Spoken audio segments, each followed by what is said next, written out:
Hi, my name is Grant Howard. Welcome to The Accountable Organisation, a comprehensive practice for managing large and complex health systems. Welcome to this introductory chapter on operations management.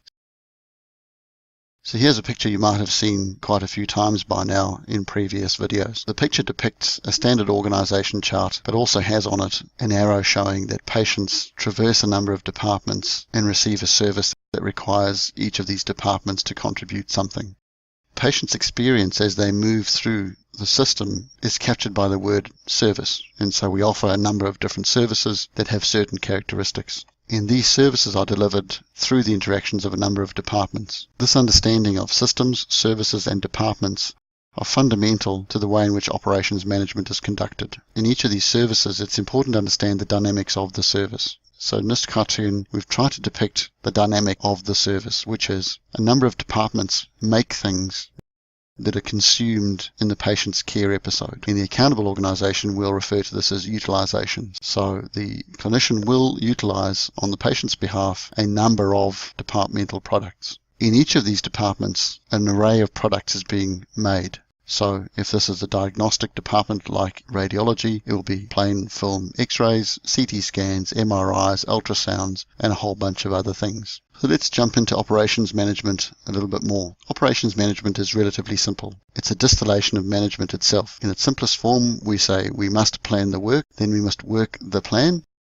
and then we must manage the variances. And we try to make sure that everyone has the same idea about what tasks they have to do. And so we use this management formalism. A formalism is just a picture or a representation of what we want everyone to do. The operational plan is the means by which operations management is planned. And so, from the diagram, you can see that we need to start with the performance. For each service line that we want to deliver, we must understand what its current performance is, and we must try and work out what we want it to be.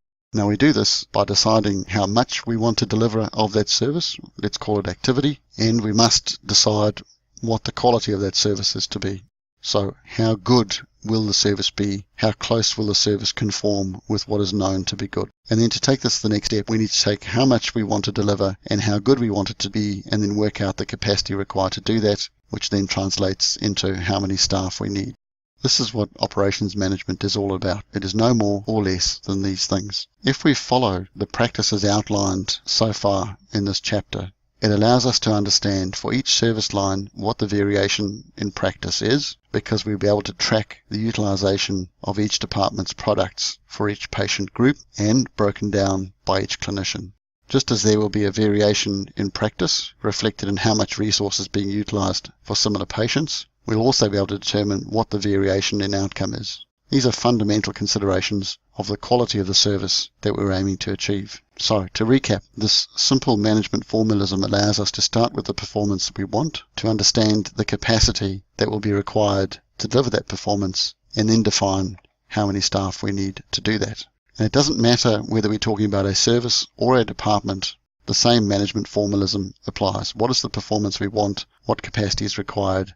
What staff will be needed? Now, as you can see from this drawing, there's a couple of other things that are pretty helpful. If we follow this approach, we can understand what each service line will cost us and what it will earn in revenue. At this point, you might be concerned that we're starting to consider things like money. It's important that we start out with the services we want to deliver, their quality, their quantity, the capacity required, and the staffing that will do it. But we all live in the real world where money is paid for something, and most of our health organisations are consumed with the idea that they have to construct savings plans or some other kind of fiscal responsibility, but without the rational frameworks to address where money is being wasted.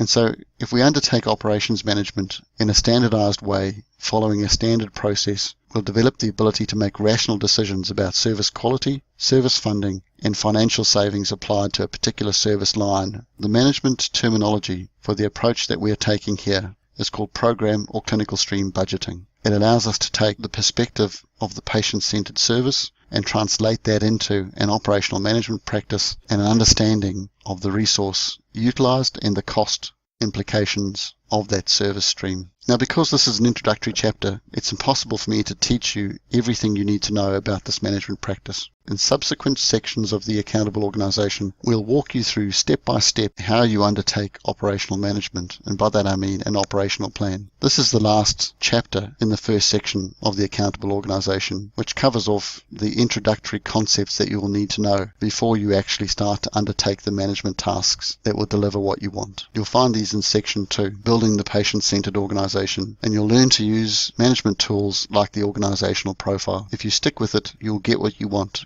which is patient-centered organizations that perform well, staffed with happy, accountable people. Good luck.